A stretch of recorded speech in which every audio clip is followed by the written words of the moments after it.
Hey, hey, hey, we're back again. Welcome back for all three of you watching. But thank you again. I appreciate every watch. We are talking about the Real Housewives of Potomac today. Season 6, I believe, or is it season 5? I don't know. It doesn't matter what season it is. It's episode 2. And we are in the continuation of the Wendy's nude interlude party where we left off last week, where Karen said, Giselle, you got a hot box in Sing Sing or whatever. And so we open up like, Karen, what is Sing Sing? And in Karen fashion, Karen just kind of shifts the conversation a little bit back to Giselle. I don't care, you a liar. And then, Giselle, you're a liar. Karen, you're a liar. You talk about my family, blah, blah, blah, you lie, lie, lie. Then new girl, Mia, interjects. Now, I'm a very good judge of character, and Giselle has a really good heart. And Mia, you're not a loyal friend, although I refuse to believe that Karen and Mia were actually friends before the show. That's just the way to introduce ladies to the show, is to say they're a friend of one of the main cast members. So then, that party that goes over, and nothing is resolved because Karen stands where she stands and Giselle stands where she stands. They both think each other are liars, and they don't care for each other anymore. They haven't cared for each other in 4 seasons. And this is when Karen brings up something that happened in season 1 where a scene where Ray said, Giselle, you need to be, with a man now because your looks are going to fade. And Giselle said, Ray'll be dead before my looks fade. Fine, catch that. Giselle is so extra, and she just doesn't know how to throw shade well. It's always just mean and low bottom. Like, you wishing death on this man, but I don't really think she was wishing death. She just thought she was being funny, basically saying, Ray is old, and before I am ugly, Ray will be dead. So, yeah, but I don't know why they brought it up. And Karen's like, my kids were young, and they do a flashback. Her daughter was 19. Like, okay, that's not young. Your son was a full adult by then, and we haven't even really seen him on the show. So really, and why would that even affect your kids like that? Oh, my dad's gonna die before Giselle's looks fade. Like, who cares? Anyhow, so we move on and we come back from commercial and we see that we're now at Mia's house. We're getting a true introduction to Mia and her family. Like, Mia is married to an older man named Gordon, who we refer to as G, like from New York Undercover, or Dr. G, whom I truly miss. We're gonna call him G.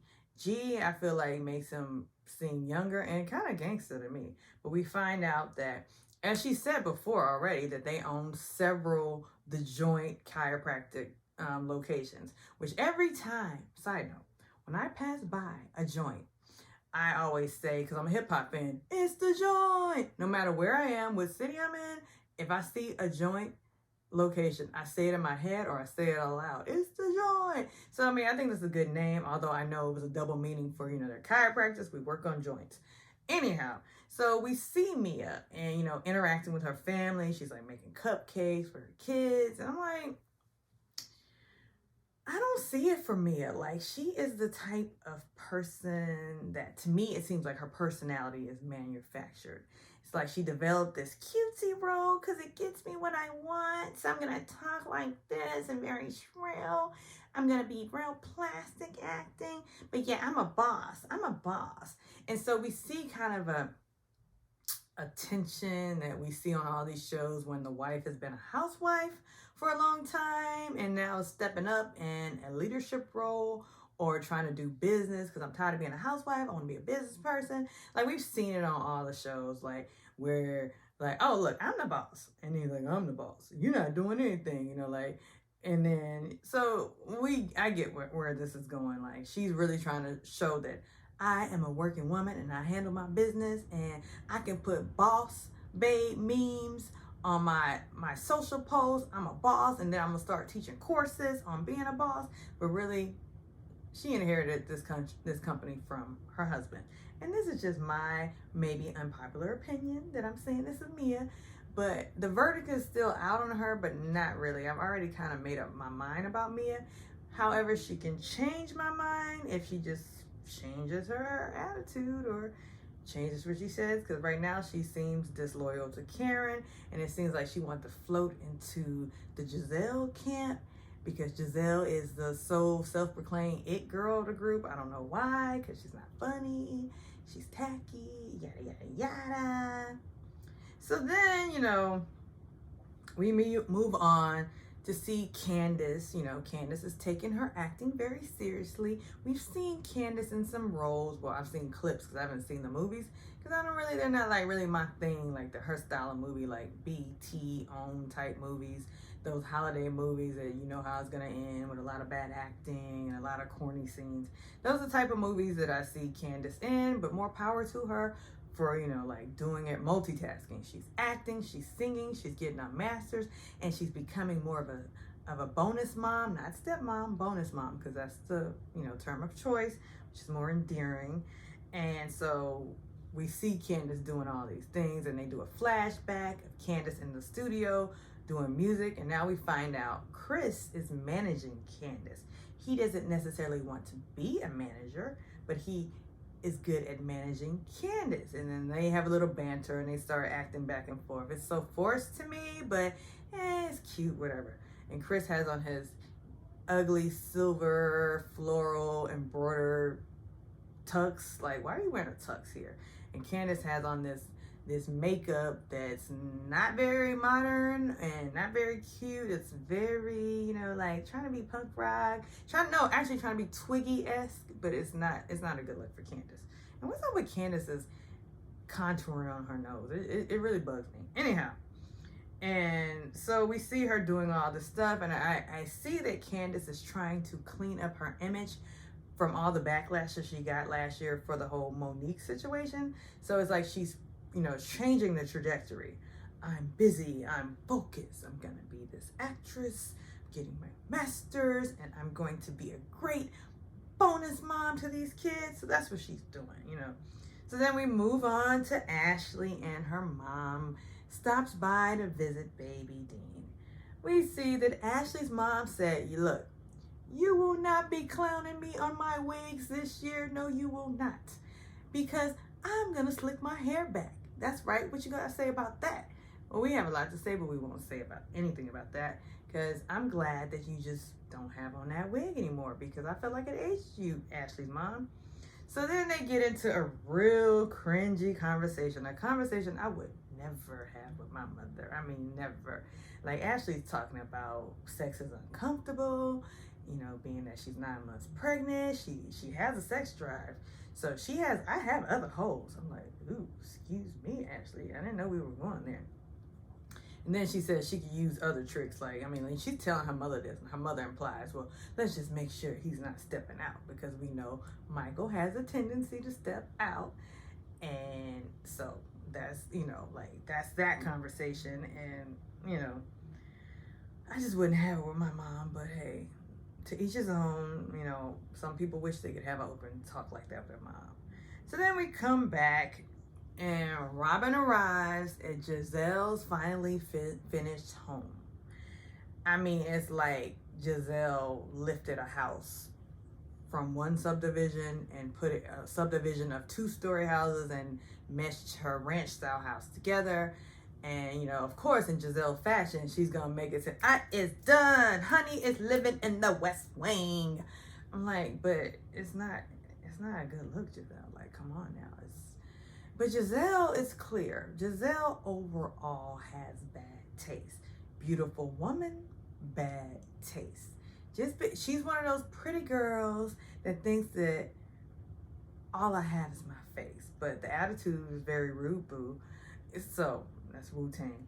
But, attitude's bad. Bad taste in men, bad taste in clothes, bad taste in home decor, and you actually have a bad taste in the architect, because who said that was a good idea to build that whole wing to the side?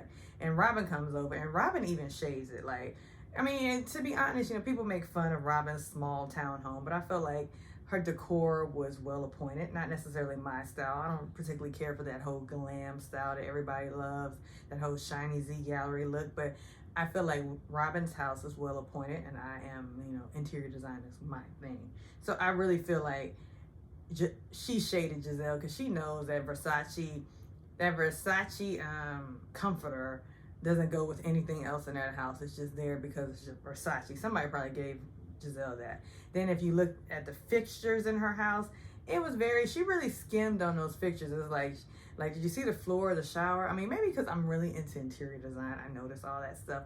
The floor, the tile on the floor is just totally like disjointed from the tile on the walls, but that's typical Giselle.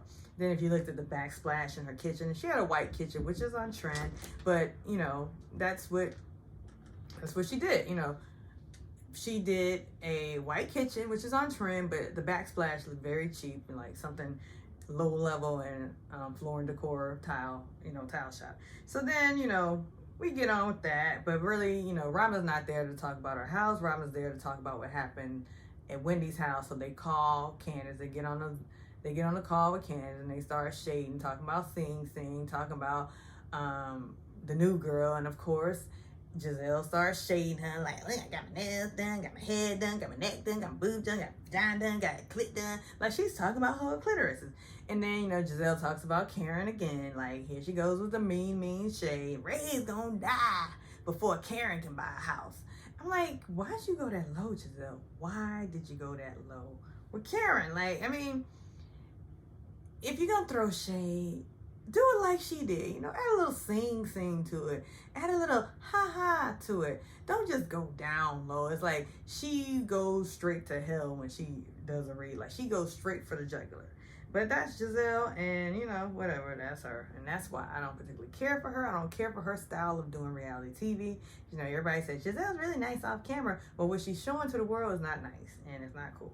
So, speaking of Karen, so Karen and Ray sit down and discuss. Karen admits, yes, I went a little hard on Giselle because she has lost everything from that divorce. And she hasn't recovered, you know. She lost everything. So this is what I'm going to do.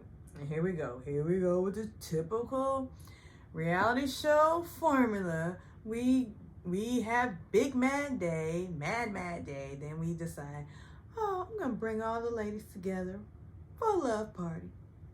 And great, you know, Ray has really stepped his game up this season. Like, have you noticed we're getting a little bit more of his personality? Like, he's coming out with it. Like, he's interacting, engaging with Karen instead of in previous seasons. He's just like, whatever. Like, I don't really want to be here in front of these cameras, but I'm here, so you know, we gotta pay off these debts. So Karen, you know, Karen decides to invite everybody over, and you know, after having fought with them, we know how this is gonna go. So, cut to my favorite part of this episode. This may be unpopular to y'all, but they went to Wendy's house. And as far as like I mentioned how Mia can change my opinion of her, Wendy is slowly but surely changing my opinion of her. Now that she has settled down and stopped talking about her 5 degrees, we're seeing Wendy engage with her family. And I think she caught the memo that everybody was like, Wendy, we want more of your mom and we liked your sister. So that's exactly what she did. She brought her mother and her sister to dinner, and her mother, let me just tell you, in my life, my favorite accents in life are Nigerian, West Indian, Jamaican, Trini, New York, and New Orleans accents. So Wendy's mother comes in with the Nigerian accent, and I'm here for it. I love the Nigerian accent, and her mom is just like the mom in all of the Nigerian movies. I'm the queen of the family. You will do what I say, because I am the queen.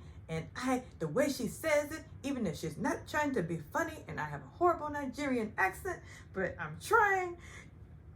Even though she's not trying to be funny, she is funny. And she drops these gems, like basically, Wendy, you're going off the course that I paid for your life, but I'm going to try to support you.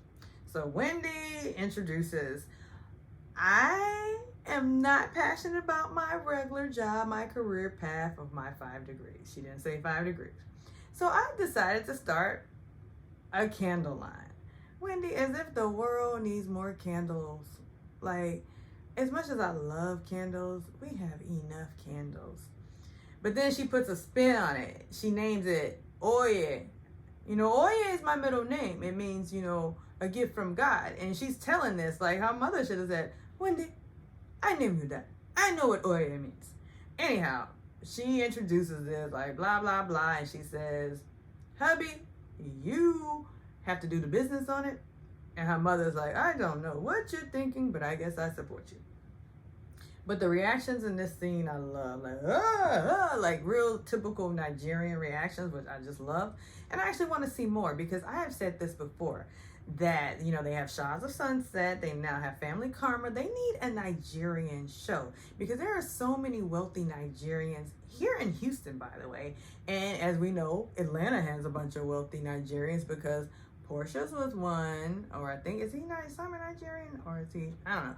But they accuse Portia of being with a Nigerian, and they accuse Phaedra of being an African named Mr. Chocolate. So there are a bunch of wealthy Nigerians that could be focused as a reality show. And I know one girl had a show, but it was kind of forced and not really a good show. But if they had a Nigerian show with a fully Nigerian American cast and just kind of set up like Shaws of Sunset or Family Karma, I think that would be golden. I mean, so much can come from that. And, I know it's going to happen and then I'm not going to get credit for it, but hey, whatever. So then we move on to Ashley talking on the phone with her doula. She's talking about ingesting her placenta. Like, how many placenta tablets? Karen walks in, Karen hears it. Karen is grossed out about it. It is very gross to think, because some people actually put their placentas in smoothies and drink it, which I can't even fathom it. Like, ugh, it just sounds gross. But it's supposed to be very healthy for you because the placenta has all the nutrients that you need, they say. So then, they move past that after Karen being grossed out. And so, Ashley brings up the other night, what's up with Sing Sing? Karen explains it. It was going a little, it was going a little heavy. So I wanted to lighten it up. So, put in Sing Sing. Yeah, we get it, Karen. That's what I love. Karen can put a spin on anything. So then Dean wakes up. Dean is not feeling Karen. And Karen kind of saunders out of the but she kind of moseys on out of the house. Like, that's it for that scene. Then we see Candace arriving in her house. She gets the invitation. Like, what is this? Naya, she says to her bonus daughter. They go in the house. They open it up. They see it's an invitation. Naya, do you want to go to this? I don't want to go to this. Me either, girl. I don't want to go to this. So then, we see Karen, Candace is still like, I don't know if I can go into a space with Karen. I'm not healed for it. She did not have my back. I don't know, blah, blah, blah, blah, blah, blah. Anyhow, so we see Karen and Ray sitting up getting ready for the party. Then we cut over. We see Giselle throwing away her invitation because we knew she wasn't coming. Then we see Juan and Robin. Let's call them Ron and Robin, although they're not like a real couple name, but I think it works. We see Robin and Juan getting their invitation, and Juan saying, I don't want no part of this, so it's assumed that they're not going to show up. So then we see Giselle and Grace. Grace enters the confessional. Grace is a pretty girl. She's a very, very pretty girl. And they're talking about Grace not passing getting her learner's permit for 3 times. Third time is a charm, Grace says. Then we see the girls, all 3 of the girls sitting down there. It looks as though they're having Mexican food for dinner, so Giselle did not cook. And Giselle's talking about her past relationships with a drug dealer and trying to impart some wisdom on the girls. And the girls are like, you have horrible taste. One of the twins was like, your taste is trash. Like, we need to tell you about men because you don't know anything about men. And like, one of the twins like basically tells her like, look, because Grace was like, Giselle said, I didn't have time for that man. You gotta show compassion for them. Like, you gotta, be there for them when they're going through a hard time. And Giselle's like, It's funny to me how Giselle manages to make a fool of herself every time. I mean, I guess the money is worth making a fool out of yourself because you let your young daughters tell you, Mom, you can't tell us anything about men. And that's the truth. Like, you can't. Like, you have bad taste in men, houses, clothes, everything. But you seem to be a good mom and you have an open line of conversation with your kids, so dialogue. So I think that's a good thing for Giselle. I will give her that. So then we move on to Ray and Karen's party. People are arriving. Mia and Gordon G are the first to arrive. You know, Ray tries to make a connection with G. Do you play golf? No. Do you play tennis? No. And Mia's like, I'm his fourth wife. After his third wife, we stopped playing golf. Nah, nah, nah. So then all the ladies start to trickle in. Those Cephals arrive, you know, like introductions, because they haven't met before. I don't know why. So they come in, I guess because of the pandemic, they haven't met. Then Ashley shows up in her chucks. Then Karen says, everybody eat, you know, so they have lobster rolls and it's catered. So then, you know, Candace arrives again with the drama, like, I don't know, I'm nervous about this. Karen extends a big hug to Candace, like, it's okay, it's okay. So they come in, they sit down, and then instantly, when they sit down talking, Wendy and Mia, they start going at it because they start questioning Mia's loyalty to Karen, because it's like she flips the script, like, first, and she's like, oh, well, at first you're loving your Karen's friend, but you're loving Giselle now. You're thinking Giselle's a great person. And now you're like flipping the script, like, Aunt Mia says, it's when I heard she talked about what she said about Ray dying. I'm like, really? Y'all are really bringing this story up from 4 years ago. This is so odd. So then, you know, they go back and forth for a bit. You know, it's obvious. They're building this tension between Mia and Wendy.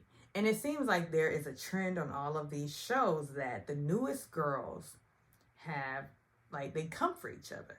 We saw it on Real Housewives. We saw where Latoya and Drew came for each other, although Drew went for Kenya as well, which was a ballsy move. Then we see it on Beverly Hills where Sutton and new girl Crystal were coming for each other. It's just the easiest way to make a splash without, like, you know, upsetting the veterans or the OGs on the show. So me and Wendy have tension.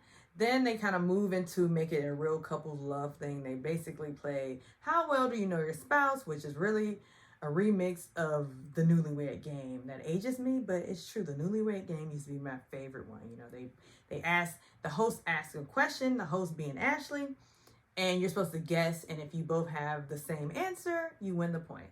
So at the end of that, the Ocephals won, but you can see like Mia sneering and basically implying that Wendy was cheating the answers, which I think she was kind of forcing the answers. But the episode kind of ends with very little drama, no real cliffhanger for next week, but the previews for next week look enticing, and I will be back. Please like and subscribe, and I will see you next time. Have a good day.